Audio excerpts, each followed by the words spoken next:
তোমরা সবাই কেমন আছো? আশা করি সবাই ভালো আছো, সুস্থ আছো, আর আমরাও খুব ভালো আছি। আজ দিনটা হলো শনিবার।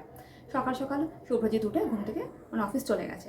কিছুটা খাওয়া দাওয়া করে ছাতু মুড়ি দিয়েছিলাম আজকে। চেষ্টা করছি একটু ভাত দেওয়ার, কিন্তু আজকে আর ভাত খেতে চাইলো না। জোর জবরদস্তি 2 চামচ মতন ছাতু মুড়ি খেয়ে গেল।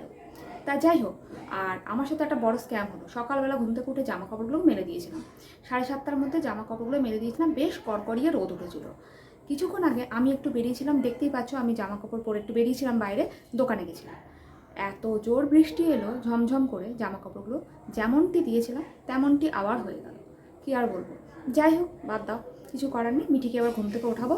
এখন বাজতে যাচ্ছে 10টা, পুরো 10টা বাজতে যাচ্ছে। মিঠিকে এবার ঘুম থেকে ওঠাবো, দেখাচ্ছি তোমাদের টাইমটা।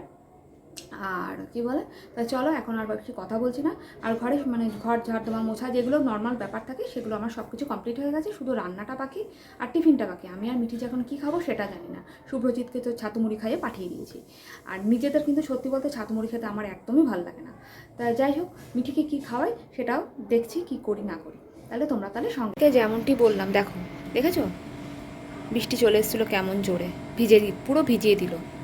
আর এই দেখো, এই জামা কাপড়গুলো সব বাইরে দিয়েছিলাম, আবার ঘরে ঢোকাতে হলো। এখন দেখো আবার হালকা রোদ উঠেছে, কড়কড়িয়ে রোদ উঠেছিল, কিন্তু এখন আবার হালকা রোদ। কী আর বলবো, কী যে হচ্ছে। আর এই বৃষ্টি যে কতদিন চলবে কী জানি। আজ রান্নায় করছি বেগুন তেল, কালো জিরে কাঁচা লঙ্কা দিয়ে সর্ষে পোস্ত দিয়ে করে নেবো এটা।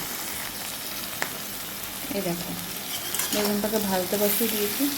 বেগুনগুলো বেশ বড় বড় ছিল, কিন্তু দানা ছিল না, বেশ ভালোই বেগুনটা। আর এদিকে করছি টমেটো পেঁয়াজ জিরে বাটা দিয়ে কাঠে কচুর তরকারি। এই যে কালো জিরের মধ্যে কচুর মধ্যে দিয়ে কেটে রেখেছি চিড়ে চিড়ে। আর এই যে এদিকে আলু। আজকের মেনুতে এই দুটোই। আর পারলে একটু মুগ ডাল করে নেব। চলো এটা এখন ভাজতে দিয়ে দিই, আর আমি আমার অন্যদিকে সব কাজকর্মগুলো করে নিই। 2-3 দিন ধরে গাছগুলোকে ঘরে নিয়ে এসে রেখেছি, কিন্তু ওদেরকে আর জায়গায় রাখা হচ্ছে না। ওদেরকে তো বৃষ্টি জল রোদ সবই পেলো। এবার কটা দিন আবার ঘরে রাখবো, তারপরে আবার বাইরে দেবো। তা এখন টবগুলোর মধ্যে বৃষ্টির জল বালি, ওদের নিজেদের বালিগুলোই লেগে এখন টবগুলো নোংরা হয়েছিল। তাই এখানটা একটু পরিষ্কার করে নিচ্ছি। এই দেখো, জায়গাটা আমার গোছানো কমপ্লিট হয়ে গেছে। কেমন লাগছে তোমরা কিন্তু অবশ্যই কমেন্ট করো। লাইটটা এখন জ্বালিয়ে রেখেছি, এবার লাইটটা অফ করে তোমাদের দেখাচ্ছি কেমন লাগছে, কমেন্ট করো। আর জানো, মাছের বোলটাকে ভেবেছিলাম পরিষ্কার করব, করা হলো না। কিছুক্ষণের মধ্যেই আবার করে নেবো মাছের বোলটা পরিষ্কার। এই দেখো লাইটটা অফ করে এবার কেমন লাগছে একদম কিন্তু জানাতে ভুলো না। ভেবেছিলাম বড় ভিডিও করব, কিন্তু শরীরটা প্রচণ্ড ম্যাচ করছে। সেই ভোরবেলা ওঠা, তারপরে আবার সব কাজে লেগে পড়া। তা যাই হোক, আজকে আর পারলাম না, ভিডিও দিতে হয়, তা একটা ছোট্ট মতন ভিডিও দিলাম। কেমন লাগলো অবশ্যই কমেন্ট করে জানিও। তা আজকের জন্য ভিডিওটা এখানেই শেষ করছি। তোমরা সবাই ভালো থেকো, সুস্থ থেকো, সাবধানে থেকো, আর সকলকে ভালো রেখো। এখনকার জন্য টাটা।